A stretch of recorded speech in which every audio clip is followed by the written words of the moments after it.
I had been warned that Elythra-X was dangerous. The uncharted planet, a swirling canvas of bioluminescent flora and towering crystal spires, had long been considered off-limits. Still, my mission was simple: scout the territory, gather samples, and avoid contact with the indigenous species. Easy enough. At least that's what I thought. The first sign that I was in over my head came the moment I saw her. She stood atop a jagged rock formation, backlit by the twin moons of Elythra-X. Her skin shimmered a deep violet, patterned with subtle silver lines that pulsed in rhythm with her heartbeat, or perhaps with the planet itself. But it wasn't her alien beauty that drew my attention. It was the creature beside her. A beast, massive and snarling, with muscles rippling under jet-black scales and eyes glowing red like molten lava. It crouched, low and predatory, its claws scraping against the crystalline rocks. Every instinct in my body screamed at me to run, yet fascination rooted me to the spot. She noticed me immediately. Her eyes, sharp and calculating, locked onto mine. "Kneel," she commanded. The word was simple, but her voice carried the weight of authority and lethal intent. "Or my beast will rip you apart." I froze, studying the situation. The beast was terrifying, no doubt. But there was something off. Its gaze flicked between me and her, not with the wild instinct of a predator, but with the hesitation of something trained, something loyal. "You heard me," she repeated, stepping closer, her silver-lined hair glinting in the moonlight. "Kneel, human." I weighed my options. I could submit and hope for mercy, or I could stay upright and risk death. My curiosity, though, outweighed my fear. "And what if I don't?" I asked calmly. Her lips curled into a smile, predatory yet amused. The beast growled low, shaking the ground with each vibration. I braced myself. The creature lunged. Not at me. Her. It nuzzled against her chest, pressing its massive head against her shoulder. She laughed, a sound sharp yet melodic, and patted its head. "Good boy. I see you're excited," she said. Then her gaze returned to me, and for the first time, her expression was playful rather than threatening. I blinked. "Wait, it wasn't going to kill you," she interrupted, her voice tinged with amusement. "Of course not. He only obeys me. You, however." Her violet eyes sparkled. "You are unpredictable." I exhaled slowly, relief and confusion mixing in my chest. I hadn't expected the beast to be her companion, not her weapon. And yet, seeing the way it obeyed her every subtle gesture, I realized how much power she wielded without violence. Who are you?" I asked, still standing my ground. She tilted her head, the twin moons reflecting in her luminous eyes. "I am Selara, the keeper of shadows," she said. "And you, human, are trespassing." I nodded, cautiously respectful. "Exploration. I mean no harm." Selara studied me silently, then gestured for the beast to step aside. The massive creature backed off, but its eyes never left me. "Trespassing has consequences," she said softly. "Yet, I am intrigued. Humans rarely display courage or foolishness so calmly." Over the next hour she tested me. Each challenge was designed to gauge not just my strength or skill, but my reaction to the unknown. She sent the beast close, but it never struck. She created illusions of danger, twisting shadows that appeared monstrous and alive, but I didn't flinch. Finally she stopped. "Interesting," she said. "Most beings would have succumbed to fear by now. What do you want from me?" I asked cautiously. "I want to see if you are worthy," she said simply. "Humans are unpredictable, yes, but perhaps capable of understanding." And then, unexpectedly, she invited me to walk with her through the crystalline forest. The giant beast, now calm, followed silently, its red eyes flickering with quiet intelligence. As we walked, Selara explained her world.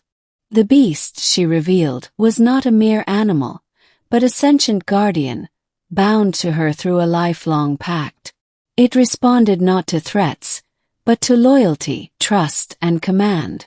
And she herself, as keeper of shadows, was tasked with maintaining balance among her people, a role that required both fear and respect. You humans, she said thoughtfully, fear power, yet you possess an inner strength that even we cannot always predict. That is intriguing. I realized then that the danger she projected, the command to kneel, the implied threat, wasn't to intimidate me, but to see how I would respond. Would I cower, submit, or observe, reason, and act with integrity? I didn't kneel, I said quietly, glancing at the beast. Because you weren't going to harm me, and I wanted to understand. Selara regarded me with something that resembled admiration. Few have such insight. Most are ruled by fear. We reached a pool of liquid crystal, its surface reflecting the alien sky. The air was thick with bioluminescent spores, sparkling like starlight. The beast stepped forward and lowered its head, drinking from the pool, and Selara motioned me closer. You see, she said, fear controls many, but understanding, that is power. You have demonstrated both patience and courage. Now, I will show you something few humans have ever witnessed. She knelt by the pool and extended her hand. Tiny ripples formed in the water, and I saw visions. Her past, her guardianship, the trials she endured to earn the beast's loyalty. She had faced predators far larger and more numerous than any human could imagine.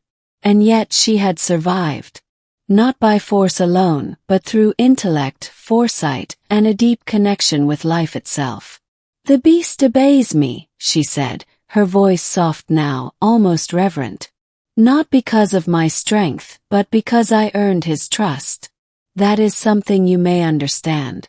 You earned mine by standing your ground, by observing without panic, by respecting what you did not yet comprehend.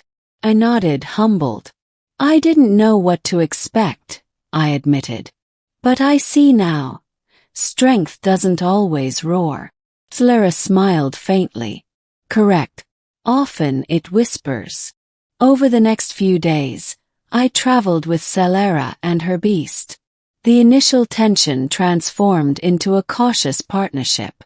We encountered natural dangers, creature swarms, collapsing crystal bridges, sudden magnetic storms.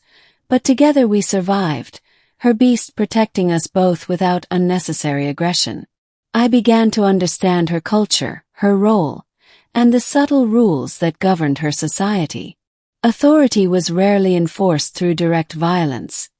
It was a delicate balance of respect, fear, and earned loyalty. Humans, she noted, often skipped this delicate step, relying on tools, strength, or weapons. That's what made our encounter so unusual. You humans. You survive because you adapt, Selara said one night as we watched the twin moons rise over Elythra-X. You do not always have our instincts, but your intuition can rival it. That is admirable. Her words were a revelation. I realized that this HFY moment, the human proving courage, reason, and adaptability, was exactly what she sought to test. Not obedience, not fear, but understanding. Finally, it was time to part ways. Selara guided me back to the landing site where my shuttle waited. The beast, obedient and serene, knelt briefly, bowing its massive head in farewell. I reached out to touch its scaled snout, and it nuzzled my hand gently, surprisingly tender for a creature so large and fearsome. Selara regarded me with her violet gaze. You have proven your worth, human. You understand without imposing, you act without needless fear. That is rare. He nodded. Thank you for the lessons, for the trust, and for sparing me." She smiled faintly. "You were never in danger from me. The beast. He respects me, but humans must learn to respect themselves first. You have done so." As I boarded my shuttle, I looked back at Selara and her guardian. The threat, the tension, the danger, all had been a test, and in passing it, I had glimpsed something extraordinary. A world where strength was measured not by force, but by wisdom, patience, and courage. And perhaps that was the ultimate HFY lesson. Humanity's greatest strength lies not in dominance, but in the ability to stand tall, to understand, and to act with integrity, even when the unknown looms like a beast beside you.